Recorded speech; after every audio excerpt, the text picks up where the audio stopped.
welcome to the latest in Real Stories, our bite-sized format of Do More with Less. We're twinning our monthly Do More with Less interviews with marketing leaders with shorter, snappier, punchier sessions such as these, also with marketing leaders talking about how they're managing Do More with Less in the real world. I'm absolutely delighted to have here with me a friend of mine, Adam Boita, CMO of Ecology. Adam, we used to meet for breakfast in a cafe in Hackney Wick in East London. We chose a rather glamorous spot, and I think we were there 4 or 5 times. I don't know if you ever went unhealthy, but I had a really unhealthy breakfast there once just before you arrived, and it was absolutely spectacular. Yeah, it's a good spot to pick, both healthy and unhealthy, depending on how you're feeling. Yeah. Now, Adam, you were always interesting as a B2B marketer to me because you made the switch from B2C, because you were a famous marketer at PlayStation and then drinks giant Pernod Ricard. And don't say you weren't famous, because I know that you were. You were on lists. You made it onto lists. I saw you in the drum. I saw you, you hit the heights of lists, which is what every marketer really wants. But you've now been 4 years almost at Ecology. How's it going? Yeah, loving it. I think I always say that every B2C marketeer should do a stint or go into B2B. I think it's a really rewarding part of the kind of marketing world, more so than B2C, unless you're a D2C brand, in which case, you can understand performance, you can see the impact of that performance, but more so in B2B, having a little bit more visibility and be able to track, the influence on pipeline, the influence on leads, close won deals, revenue, was something that you could never quite crack in consumer marketing, particularly like FMCG, unless you have, big econometric models and you can see the impact of your channels. So yeah, the kind of the feedback loop of B2B is actually quite satisfying in terms of, is your marketing working? Is it not? Where is it not working? If so, how are you going to fix it? I love that. And so it wasn't just the size of B2C that makes it impossible to see the whole chain. It's the kind of model going through retailers and, Yeah, and third parties, particularly Pernod Ricard, you had the on-trade, which is bars, you have the off-trade, which is grocery, and then you have the impulse sector, which is, both cash and carries and small corner stores. So if that's your route to market and you're doing, out of home, you're thinking about proximity to those retailers. You're digital, you're thinking about that overlay. If you've got TV, in which regions has it been? Where's the uplift been seen? Talking to Nielsen. So it's a lot less binary. There's always like a third party to go through in order to see, has this overall activity had an effect? And of course it tends to be over a slightly longer period of campaign building, right? It may be 3-4 months. Whereas, within B2B, not that we're in SaaS, but in the SaaS, you can get very quick 2-3 week test and learn cycles. In our business, slightly longer. Our sales cycles are, anywhere between like 90 to 100 days.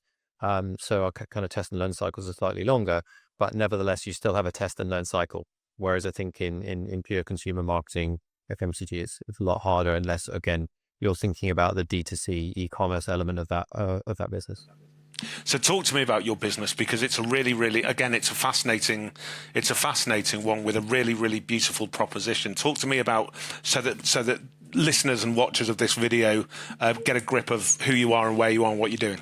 Yeah, so we are Ecology. We're the UK's most trusted climate action platform. We help businesses to measure and reduce their emissions, restore the planet by funding high quality climate action, and then report on their progress on their climate journey towards net zero. So we work with over 24,000 businesses. We've got 20,000 consumers on the platform as well. So we started off as a B2C proposition, flipped that into B2B. So we have a large community of kind of 40,000 plus. But it's the business side, obviously, that we're now, 95% focused on. We have clients like BAFTA, Capgemini, loads of Ubisoft, to name but a few, who we help either do all of those elements or one of those elements. The idea is that we have a flexible platform that allows us to talk to any client depending on where they are in their climate journey. Purpose went through a little bit of a journey in the last few years, because at first, when it became a very, very widely articulated and welcomed mission and kind of initiative, people jumped on it.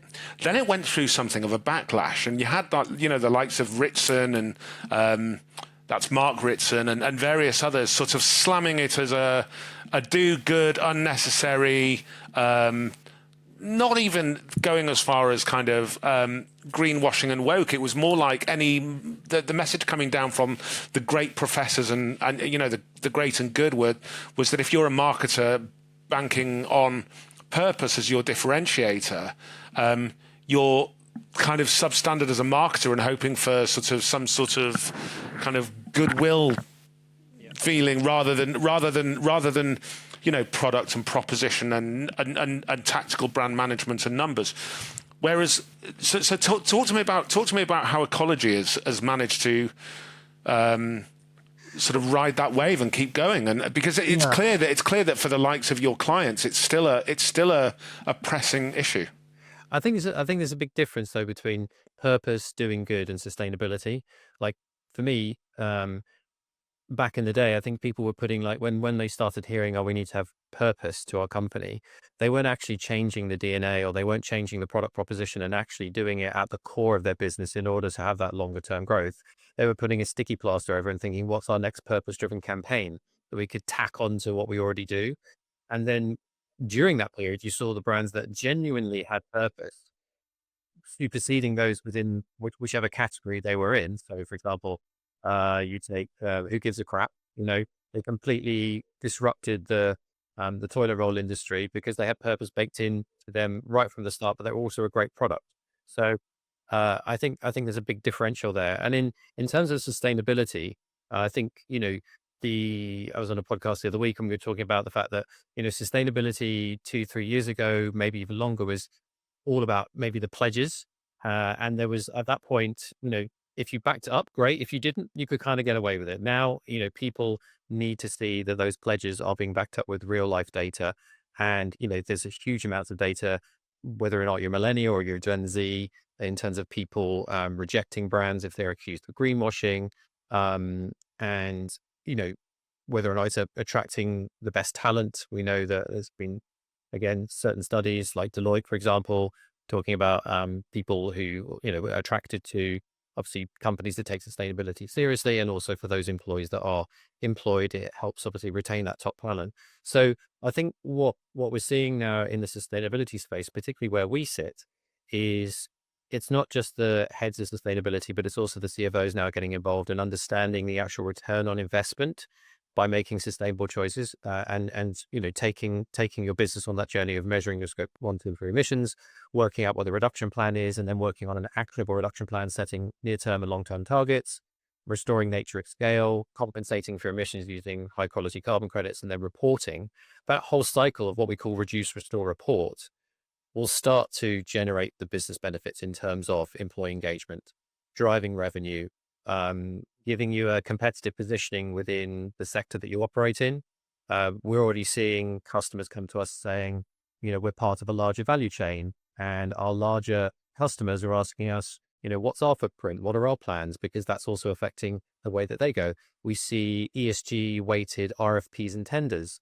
And anything that can, you were talking to Vodafone the other day, and they were saying, you know, anything we can give our sales team in order to win business and make that case in terms of our sustainability credentials. You know, even just looking at government tenders, I think it's up to now 20% is on social value, of which governance, sustainability, ESG all comes under that guise. So it's if you're getting ahead of the game, you're going to reap the benefits. If you're going to be a laggard and wait for not even compliance, but just, you know, compliance is, you know, quite far up the chain in terms of large businesses with CSRD and the cutoff points in terms of 25 million, you need, you know, over 1,000 FTE.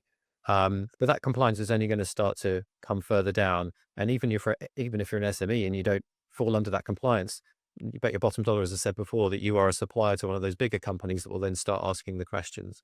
So it's not a matter of when, it's a matter of if and how you're embracing it, and are you going to reap the benefits as a result. So the moment you and I first sat down in that Hackney Wick coffee shop, something struck me. And it will probably be striking anyone who's watching this video who hasn't come across yourself before. To all of those people who are now wowed by the way Adam talks from a calm, unflustered, professional, mature point of view. I know he looks about 15, but this guy is super, super experienced and one of the top B2B marketers for me not least because of the B2C experience, but because when we talk, you guys, Adam, you always really we talked about pains, we talked about challenges, we talked about the business problems we were both facing and tried to help each other solve problems at the time. You were always super fixated on sort of a brilliant blend of strategic far seeing, but also the numbers and what the business was doing and what you had to do in order to make sure that you were in control of those numbers. Now, when we first met, you were that guy. You had a campaign that you were going to plant 1 million trees, and you had a team of 23, and you were doing all sorts of really, really cool stuff. My understanding is that you are now working with a far smaller team, perhaps like a quarter of that number in terms of heads. We are here to help marketing leaders navigate their own journeys through a culture and an era of do more with less. How's it going for you? Because I know you to be that guy that just doesn't panic and sees the light through the darkness. But what's it doing to your market? How far can you market? You plan your marketing strategy under do more with less at the moment? I always say to my team, I may appear, but I'm a swan. I'm paddling very fast underneath that graceful glide across the lake. I think businesses of all sectors over the last couple of years have gone through restructures and increasing headcount in one area, decreasing headcount in the other, and making sure you've got the right balance and the right mix. Do you feel like you've got the right balance? Yes, I think we are a small but perfectly formed team now, and I think what that allows you to do is both be strategic and hands-on and really understand there are no layers to cut through in terms of where does the data lie, what did that campaign do, how are we running retros, how are we interacting with the other teams like impact, commercial, product, etc. So you have quite without that hierarchy, you have quite a clear view on what's happening. And as kind of saying to you before, we kind of jumped on, it allows you to have the clarity of where does the real pain lie in terms of being able to help service the product team or the commercial team or their requests or what we need to do as a marketing team. Where does that real pain lie? Is it actually solving a genuine problem for the business first and foremost? Some pains can go away, and actually it's not real. You don't need to solve that problem by hiring, but slowly but surely you get that clarity, and then that allows you to say, right, what is my next strategic hire? And then I think what the other thing is if you've proven that you can do more with less, it actually puts you into a position of strength to then go to the board and go to the exec to say, look, we've actually saved the business X, Y, and Z, both maybe from headcount previously, but then also we've done a lot of in-housing. So we've brought paid media and performance in-house. Again, not necessarily just to save costs on agencies, for example, but in order to gain greater control and insight and quicker SLAs, quicker test and learns, that we can then feed back to the business, feed back to the purchase team, feed back to the product team in order to make those iterations and those improvements. So I think, in some ways, yes, resources are less, but it gives you greater clarity. And then you come from a position of strength and you then do want to hire and build the team forward. As we move forward, we're still driving measurable and sustainable growth as a company. Are you known in your company as a marketing function for delivering growth? Yeah, we sit. The great thing about it is that there's not a divide between really sales and marketing. We actually have a growth forum, which is consisting of obviously the marketing team, the commercial team, the partnerships team, and product. And we're known as the growth function because we collectively work together. We've actually specifically removed marketing qualified leads and sales qualified leads, and we just call them leads and qualified leads, because it's not just a paid media engine of marketing that is only driving leads. We run events, we run roundtables, we have referrals. We have many other mechanics that come in through webinars. So the idea is that we create that level playing field and we see how that mix is performing, and therefore where do we want to place our bets. So yeah, we've obviously we are separate departments, but coming together in that forum allows us to have that all universal view of things. Has that closer alignment with sales come since reducing the marketing team? So has it come as a result of do more with less, as a necessary but ultimately beneficial move? I mean, I used to run the growth function. It kind of oscillated between, and it still does oscillate between chief commercial officer or the VP of sales and myself. So that we've actually always had that quite early on, even throughout the evolutions that we've had as a team. So that has actually been one consistent forum that we've had throughout all of the changes. So, but it does take those 2 to 3 years to really build that trust between all those parties, and then bring that kind of that kind of universal view together. So the sales team genuinely relies on trusts and feels the benefit of the marketing function. Yeah, and we rely on them in terms of feeding back to us what are the reasons why we won that particular piece of business. Typically, a lot of it comes down to the trust, the quality, the due diligence that we put together. It's the strength of the team and just the individuals there, and some of the added value that we also give. So just having that feedback loop allows us to then think about how we may refine some of our messaging, be that in a customer deck or in our funnel messaging, or even, we're thinking about the entire net zero journey at the moment. And now that we have this new 3Rs framework methodology, which is reduce, restore, report, we can then think about why actually now we've got this framework and we're going to take people through this journey. Everyone knows the net zero journey, but everyone has a take on it. And this is a very structured approach to give you measurable stages to get through towards net zero. And actually what then that allows us to do is plot the right pieces of thought leadership content. So you might have a big, we do t-shirt sized thought leadership. So we had one called the CPAF, which is our carbon project assessment framework, which is one of the industry leading framework methodologies for delivering high quality carbon credits for our customers, and how we select the projects, and those that don't meet our criteria don't pass the test. That's a prime example of one part of the kind of restore part of the journey, and then the distribution of other assets that come off that at kind of like the medium, small, depending on the sophistication of the audience. So that has allowed us to kind of, with that feedback mechanism between impact, product, commercial, and ourselves, plot that journey. What is the right content that's going to resonate with our customers? So that constant like feedback loop and that forum is just so useful for that kind of thing. Not to try and force you into a negative sort of. I mean, you're painting a great picture, and I don't want to be kind of tabloid journalist about it. But what are you missing?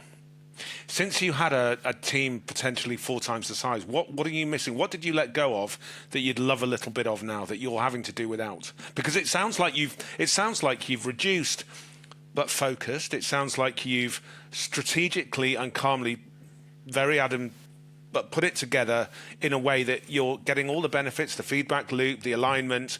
You're still managing to come up with big uncommon thinking, as we call it at Orbital X, so the t-shirt size thought leadership. What is it that you've had to let go of that you're either missing and could still have a hunger for if you could afford it, or if it was your next hire? Or indeed, what have you let go of that you're kind of thinking, you know what, I'm not missing that at all? Yeah, I think what we're sometimes missing, whereas before we had a role that was just a specialist, actually what we had to develop was T-shaped marketeers, right? So they had a specialism of, say, CRM, but they could do content. They had a specialism in digital, but they could also do paid performance. And I think we're just at the point now where we're being able to hire a couple of specialists moving forward to help us deliver that kind of that next period of change. So I'd say that's probably the biggest thing that I've. So like more towards generalists. No, well, we had to go more towards T-shape. So specialist, but could be generalist in terms of other skill sets that they could do to fulfill the gaps left by maybe some of the specialists. But now we're in a position where we can start building back and moving forward with some of more of those specialist roles.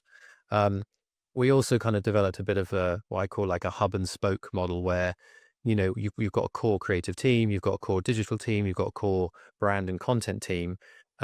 But then when you need to bring in specialisms, rather than necessarily bring in an agency, you could bring in a freelancer that does motion graphics, or you can bring in a consultant that maybe has a bit more experience in terms of scaling beyond the paid media channels that we're doing already. So you kind of draw upon that experience when you need it. You have a very, very specific brief. You have very specific KPIs you need that individual to return to the business.